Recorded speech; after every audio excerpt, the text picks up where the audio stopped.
Hi, everyone. I want to keep this short. You all know about the great products here at Old Time Radio DVD. Well, now's the time to purchase. Why now? Just can't afford to keep on doing this forever for free. So go to oldtimeradiodvd.com. Take advantage of our great pricing.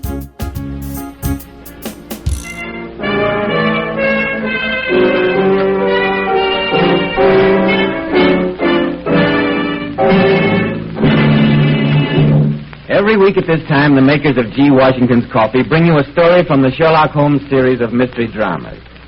This week's adventure is an adaptation of Sir Arthur Conan Doyle's story entitled The Final Problem.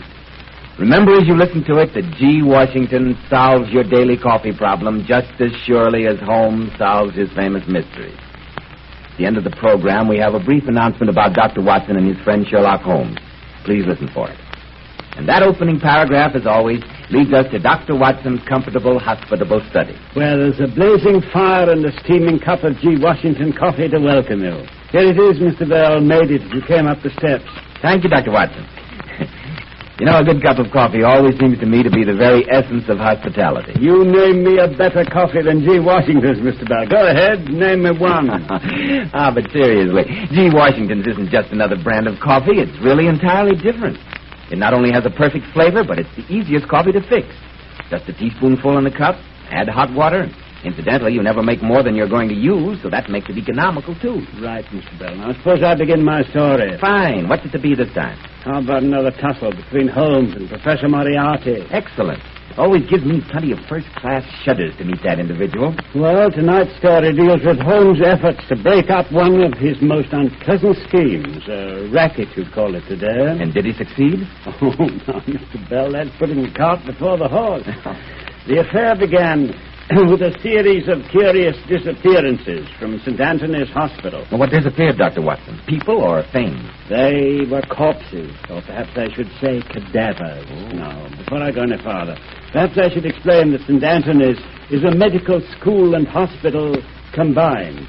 I myself took my course in anatomy and dissection inside its venerable walls. Sir Lionel Greatlake, the head of the staff, was an old friend of mine. We cursed our internship in the same hospital. But to make a long story short, I received a frantic communication from Sir Lionel begging me to persuade Holmes to come straight to the hospital. I remember that night perfectly. A particularly nasty pea super had settled down over London. Literally feeling our way, we crept along the embankment till we sensed, rather than saw, the grey walls of St. Anthony's looming up ahead.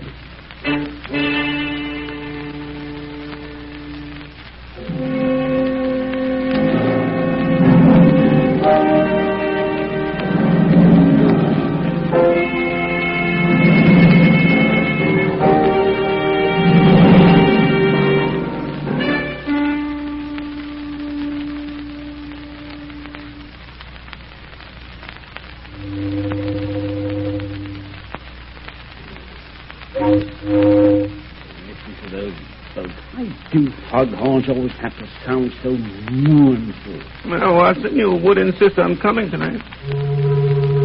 No, the staff entrance should be somewhere along here. Here it is. I stumbled over the doorstep. Where is that infernal bell? Oh, and here we are. I hope the night watchman hasn't gone off in his rounds.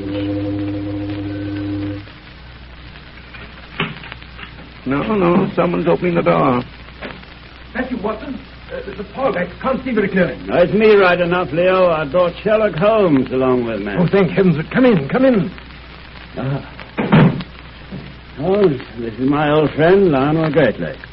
Ah, delighted. Honored, and I may say grateful and relieved. This is the 6th theft inside of a month, Mr. Holmes. It's got the place in an uproar. Nurses having hysterics, patients insist on going home. I take it you're alluding to the cadavers which have been stolen recently. Yes, Mr. Holmes, you know how jealous a hospital is of its reputation. The least little breath of scandal... Oh, cheer up, Leo. Maybe it's just a prank of one of the lads. You know what medical students are. No, that's what I thought when we found the first body missing 4 weeks ago. But now that 5 have been stolen, oh, no, that's carrying a joke too far. They tried to get away with another this evening. Really? I just happened to drop into the dissecting room in time to stop it. The minute I opened the door, I knew someone was in there, but he slipped out the side way before I could light the gas. But come and see for yourself. Follow me. The laboratories are in this wing. Oh, mausoleum. Looks familiar, Leo. Remember when we used to sneak a forbidden smoke behind that broom closet? I wish to heaven life were as simple nowadays. Deuced face is like a beehive, buzzing with suspicion. No wonder we've been able to keep it out of the paper. Here we are. Just 1 second till I unlock the door. That's it. Now, just let me turn up the gas. Well, here we are. Quite impressive. I see you have all the latest improvements. Oh, that gentleman in the corner. I take it he was the object of tonight's attempted abduction. Yes, Mr. Holmes, that's the corpse. Splendid specimen, too. Face a bit the worse for wear. Well, otherwise, a splendid body. Yes, we're most anxious not to lose him. He must be fairly recent. I see there have been no injections of the preserving fluid. Quite right, Mr. Holmes. He died only this afternoon. And the other stolen bodies, they have been duly preserved, I suppose. Well, no. Now that you mention it, they were all stolen before being treated. Curious, Watson? Well, I don't know. I suppose if you're going to be a body snatcher, you might as well take fresh ones. You'll pardon me if I rummage around a bit, Sir Lionel? Of course, of course. Yes, I can carry on my interrogations and my investigations at the same time. Okay, there. My lens needs polishing. Now then, male or female? What? The stolen bodies, were they male or female? Oh, male, all of them. You don't say. Interesting, Watson? You mean you think the thief's a woman hater? Well, I wouldn't go so far as that. What age are the missing corpses? I don't know. Middling, I should say. Remarkably good lot of bodies, though. No marked defects, I mean. Here's a lad who's been careless about cleaning his instruments. Oh, that'll be Potter. Has some girl on his mind. Can't wait to get washed up and away. I see. And you found this specimen out here after the thief was scared off, huh?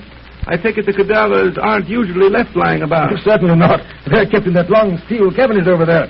Can't be too careful, you know. Have to be rats in a building as old as this. And how many people have keys to that cabinet, Sir Lionel?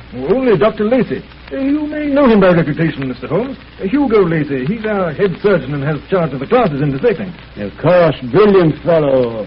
I say, Leo, how's he coming along with his experiments in transplanting tissue? Can't say. Carries on most of his experiments in a little laboratory he's fixed up in his own lodgings. Never lets anything out till it's perfect. One of the cleverest surgeons in the country, Mr. Holmes. Magnificent touch. I could wish, however, that he was a better professor. No good at teaching, eh? No, it isn't that. It's his temper. He can be devilish nasty. And let him catch one of the lads with an instrument bent out of place. It's a phobia with him, Mr. Holmes.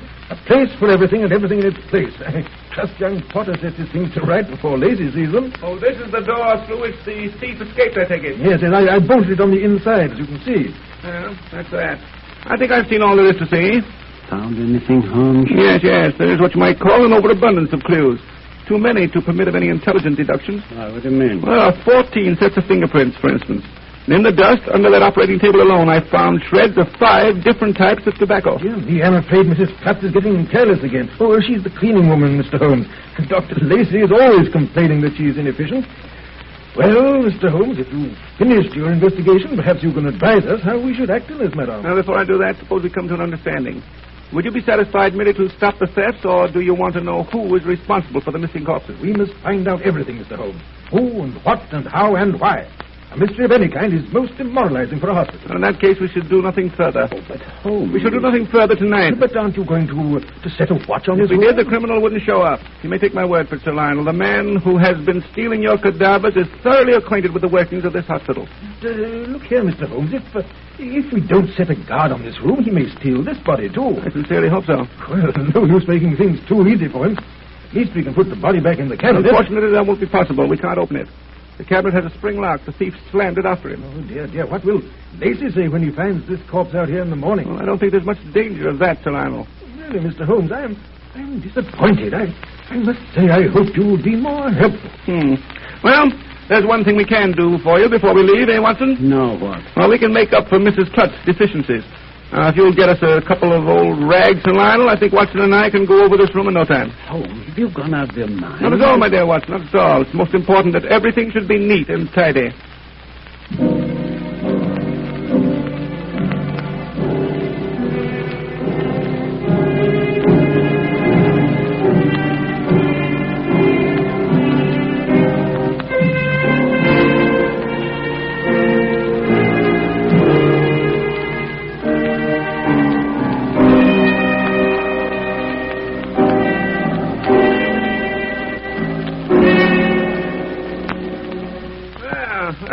a nice brisk day, eh? Wind seems to have dissipated all the fog. Now, what's the idea of routing a chap out of his nice warm bed and the streets still deserted? Well, depressing, if you ask me. The important thing, my dear Watson, is in setting a trap is to collect your catch before anyone else does. Oh, here's St. Anthony's. Hello. Sir Lionel seems to be having a bit of an argument with someone on the steps. And I'll not be put off the schedule by any poor little executive. You see, I'm going home now to fix Dr. Lacey's breakfast, but I'll be back. And when I do, I'm going to clean that room. But, Mrs. Cluff, I assure you I'll that... find one you ought to be put in charge. Everyone knows routine is what keeps an obstacle running. Holmes. Oh, Watson, Mr. Holmes, I didn't see you. Come in. Watson, Anthony's come at you, I'd like to know. Out of me way, you. What? Here, I beg your pardon. I'm not to be put off my schedule, I'll tell you that. My soul, when I... Yes, that was Mrs. Cluff. So I gathered. Bit of a termagant, fairly old red hair, fairly blazing. But come in. Sorry to give you such a stormy welcome, but I just caught Mrs. Cluff about to clean up the laboratory. I suppose you want to take another look at the place. If it's convenient. Yes, of course. Follow me. I wonder why the sudden burst of energy on Mrs. Cluff's part. Dr. Lacey may have been putting the screws on. They get along like cat and dog, those two. But didn't I just hear her say that she was going home to fix him his breakfast? Yes, you see, Dr. Lacey is Mrs. Cluff's star lodger. But surely if they get on each other's nerves, as they seem to... Yes, it's a bit difficult to understand, I admit, but I suppose Lacey hesitates to move. He's really very comfortable. He's built in a lot of improvements, cupboards and things of that sort. And I've told you how he is, a place for everything and everything in its place. Moreover, Mrs. Cluff is a first-class cook, and Lacey, he's a good feeder. Well, Lacey, I wouldn't push the old girl too far. I'd be afraid of finding poison in my coffee some bright morning. Well, here's your laboratory, Mr. Holmes. After you, gentlemen. Looks about the same as it did last night. Well, I shall be able to judge better after I've gone over the place with my microscope. You said yourself there were too many fingerprints and things. Well, why do you suppose I insisted on those rags last night, eh? Oh, of course. Yeah, I see now. We were rubbing out those prints. Marvelous, my dear Watson, marvelous. The old brain is actually functioning this early in the morning. Well, now let's see what we've bagged. Oh, here's the sweeping stroke of a mop. The very mop that has been standing in this corner. Yes. Here are the imprints of a heavy hand on the edge of this table. Note the unusual whorls on the left-hand middle finger, like a question mark. Those must be Mrs. Cluff's fingerprints. She was just about to start dusting the table when I caught her. Yes, the prints on the mop and on the table are identical. Well, that seems to be all the evidence against Mrs. Cluff. I got her out as quickly as I could. Holmes, the corpse. It's gone. I wondered how soon you'd notice that. The corpse has been stolen. But what did you expect, eh? Sorry to contradict you, Mr. Holmes, but the corpse has been put back in the cabinet. Oh, indeed? Yes. As a matter of fact, it slipped my mind. I should have mentioned it sooner.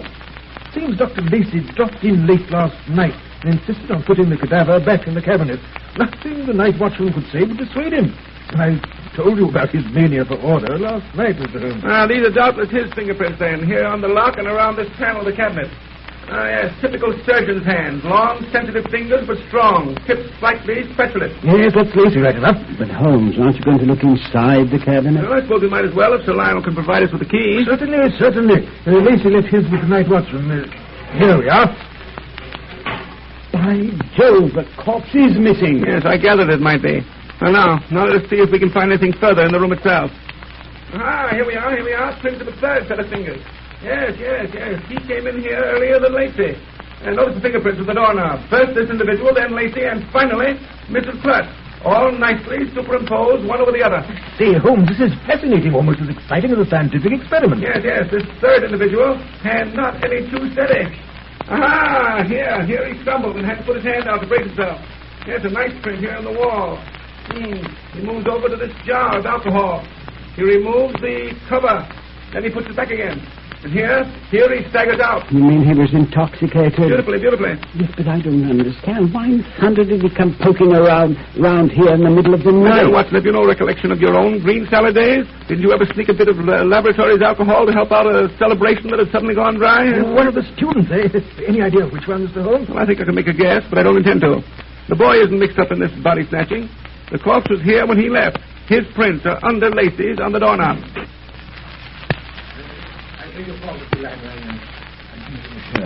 What is it, Potter? Oh, I just thought I'd slip in and polish up my instruments before those petticoats get... I beg your pardon, sir. Before Dr. Lacey gets to look at them. I'll come back later. Well, not all. Come right in. We're just leaving. Mr. Holmes, we haven't discovered anything Oh, but we yet. have. What we have. We know for sure that either Lacey or Mrs. Clutch is involved in this business. Possibly both. Yes. I suggest we go to pay the Clutch ménage a visit. Well, I'll be glad to take you over myself. Potter, you look a bit fagged this morning. I'm all right, sir. A bit liverish, that's all. Well, don't let it get you down. Come along, Watson. So, Miss Potter. Yes, sir? Well, they tell me tomato juice is an excellent antidote for raw alcohol.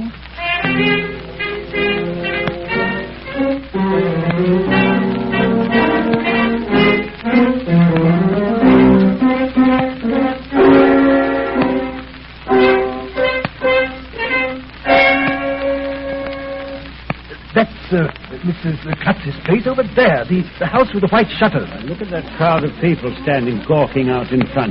I say, looks like something's happened. Yes. There's my favorite watchdog of the law, Inspector Lestrade of Scotland Yard, standing in the doorway looking important. Oh, hello, Lestrade. What's up, eh? Plenty. A woman by the name of Clutch has just murdered her lodger, Dr. Lacey. Yeah, I told you she'd do it someday. Any unusual details? No, open and shut case. First she stabs him with a kitchen knife, then she throws the body, clothes and all, into a vat of magic acid this bloke was keeping in his dressing room. Indeed. Any objections if I come in and take a look around? All right. But I tell you, this case is open and shut. But come in. Body's in first room, head of the stairs. It's not nice, but if you want to look, go ahead. I got to stay here. Oh, thanks. What a vile odor. Chemical smell, plus something else. Oh, that'll be the acid. Look out. Stairs are dark. Holmes. You hear that noise? Like something bubbling and frying? Yes. That's the acid working on the body. Of course. That smell is acid and fat dissolving. Right. Yes, this must be the room. Oh, good morning, Jenkins. Good morning. Lestrade set you here to guard the body, eh? Yes, sir. This air... Oh, Jenkins, I think you might open another window. Get a draft through here. Yes, sir. Now, Watson, if you'll bring me that jug labeled olive oil, you may as well stop the action of this acid. You're right. Yes, sir. Pour it right into the tub. As Lestrade said, the remains are not exactly attractive. I wonder, Sir Lionel, if you could bring yourself to identify Dr. Lacey. Oh, certainly, Mr. Holmes. I'm a medical man. I'm quite used to... Yes, it is rather horrible. Tastes almost entirely eaten away. With the dark hair, what was left of it, and the clothes and that ring, he never could get it off his little finger. Yes, I think we may safely say that it's Lacey, poor devil. Oh, Jenkins, how was he killed? Kitchen knife on the table there, with his Clutch fingerprints plain as day. So Lestrade's been persuaded the value of fingerprints, eh? Dear, the world does progress. Yes. These are Mrs. Clutch's prints, all right. Hey, Joe. I'm here. Bring Mrs. Clutch along. Why didn't you go? Take your dirty hands off me. I didn't kill him. He was dead when I come in. He was dead, I tell you. None of your lip and get going. Lestrade, just a moment. I'd like to ask this lady a few questions. He was dead when I found him. Is it likely I'd have called in the police if I'd have done it? Oh, you called in the police. Well, that she did. Leaning out the window, screaming bloody murder. Oh, any idea who could have killed Dr. Lacey, Mrs. Clutch? No, sir. I ain't been home all night. On account of my sister's having a baby. I went straight from her place to the hospital. Oh, you had any chance to check up on that, Lestrade? Oh, that's straight enough, but she'd been home at least 20 minutes before she called the police. Time to murder half a dozen doctors. I didn't do it, I tell you. Now, you know, Lestrade, it's just possible that Mrs. Clutch may be right. Huh? You see, it would take several hours for acid to dissolve the corpse as far as this. What of it? Her fingerprints are on the knife. That's enough for me. Hers and no one else. And why shouldn't me fingerprints be on that knife? It's me own kitchen knife, ain't it? Well, that knife, suppose you look at it again. Now, what in blazes good? Notice the order of the fingerprints, for instance. Thumb and forefinger near the blade end of the handle. Now, suppose you take this pocket knife of mine and pretend to stab me with it. Now, this is just a lot of... all right. There, now, you see? Notice the way you hold it? Thumb against the outer end, little finger next to the blade. In other words, the grip for using a knife for kitchen work and for stabbing are exactly reversed. Dr. Lacey was not stabbed with this knife at all. It was put here by someone to incriminate Mrs. Clutch. Yes, but if she didn't do it, who did? Someone who wanted to get rid of her.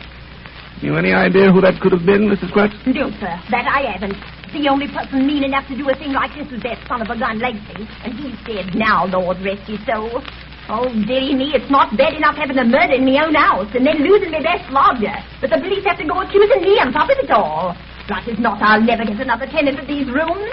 Oh, dearie me. And all that is so much froth, my dear Mrs. Scott, compared to the real danger you're in. What's that? The murderer. He's still at large, and he isn't exactly fond of you. I think I'll just drop in from time to time to make sure you haven't been murdered in your bed.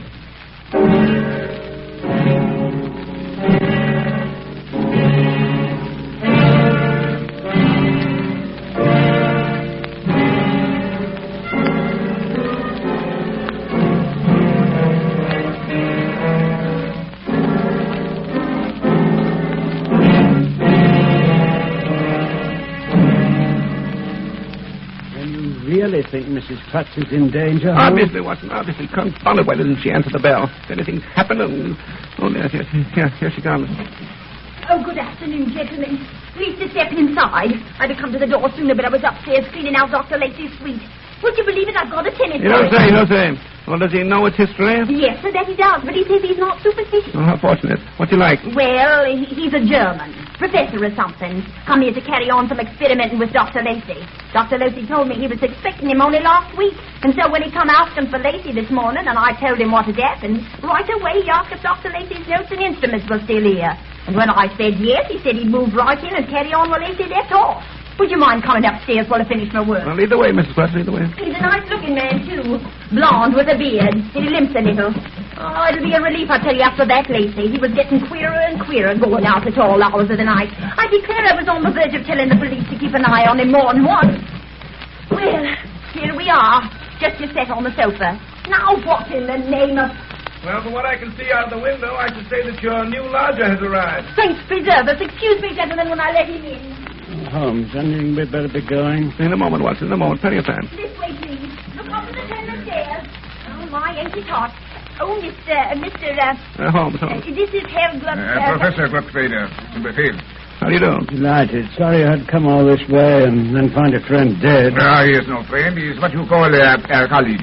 Mrs. Clutch, the portmanteau on the bed, please. Well, I know Mrs. Clutch will make it comfortable. I trust you have better luck than Dr. Come, Watson, come. We must be going. You see, Professor Gluckfader, we were the detectives on this case. Don't you have found? Nothing, I'm afraid, nothing. These are my notes on the case. I'm really rather ashamed of them. Would you mind if I burn them here in your fireplace? Oh, not at all. Thank you. Oh, dear me. I don't seem to have a match. 1 moment, I'll get you some. See here in the drawer of this table. Here you are. A nice little box. Thank you, Dr. Lacey. Huh? I thought you would know where to find them. A place for everything and everything in its place. Yes, I was sure you would be drawn back to these rooms. Me? You think I am Dr. Lacey? He is dead, murdered. No, that wasn't Dr. Lacey in that tub of acid. It was one of the bodies he had stolen from St. Anthony's. It had a rather curious conformation of the bones of the right foot. I've seen it the night before, so of course I recognized it. Your misfortune, Dr. Lacey. Body's foot, sir. What is all this rubbish? And you see, it came to my attention not long ago that Professor Moriarty was getting in touch with quite a number of heavily insured businessmen. One after another, these men died. But by and by, the insurance companies became suspicious. I was told to investigate. I discovered that on several occasions, Professor Moriarty had called on Dr. Lacey. Dr. Lacey, who was experimenting with facial surgery. Dr. Lacey, who had access to any number of corpses from St. Anthony's.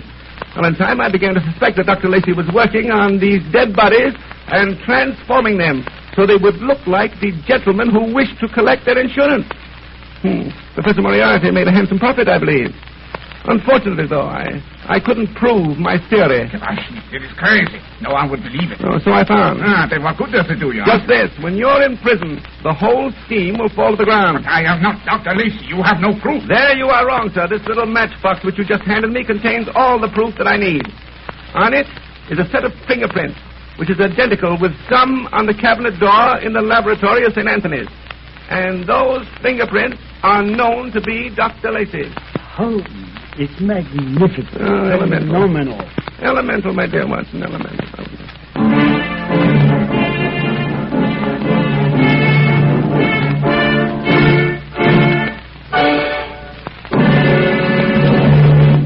That's the end of the story, Mr. Bell.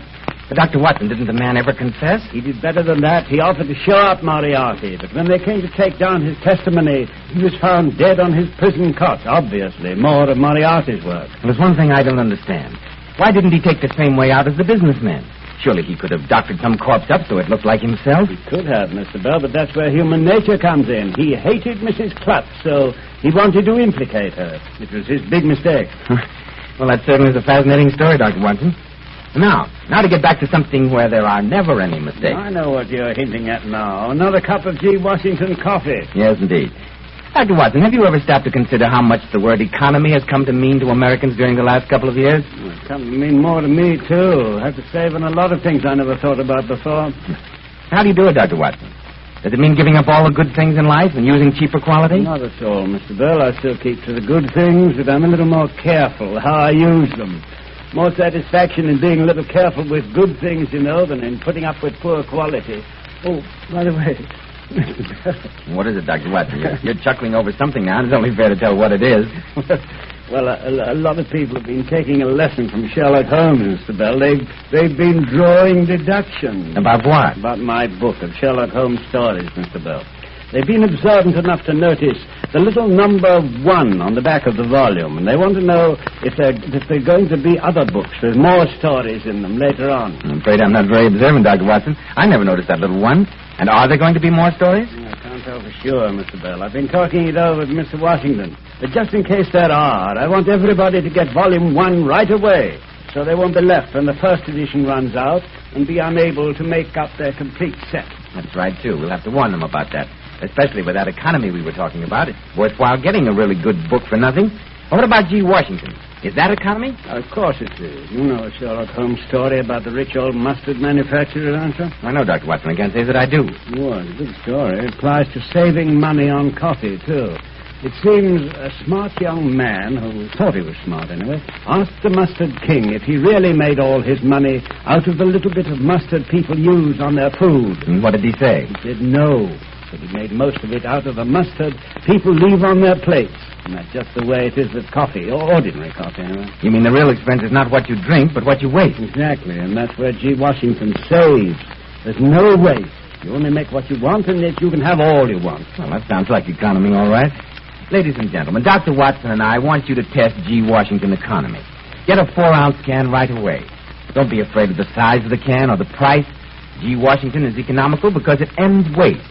And as a special inducement, why, Dr. Watson will give you one of his books of 7 Sherlock Holmes stories. Just print your name and address on the back of a label from your 4-ounce can and send it to Morristown, New Jersey. You will receive without cost a handsome deluxe book with a gold profile of Holmes on the cover and a picture of Dr. Watson as a frontispiece. In that way, you'll have the satisfaction of proving to yourself that G. Washingtons won't wreck your family budget, and of getting a handsome book of Sherlock Holmes stories for nothing. Please note down the address, Morristown, New Jersey. And send in that 4-ounce can label right away so you won't be left without Volume 1 if the good doctor persuades Mr. Washington to wish him Volume 2. Now, Dr. Watson, what about next week's story? Next week, I'm going to tell you the story of a man 20 years older than his bride and how death came to Rose Hill. And now, in answer to numerous requests, we want to announce that the Sherlock Holmes program has been on the air for 3 years. The part of Sherlock Holmes is played by Richard Gordon, that of Dr. Watson by Lee Lovell. Neither Mr. Gordon nor Mr. Lovell play the part of a detective and his doctor friend in any other program.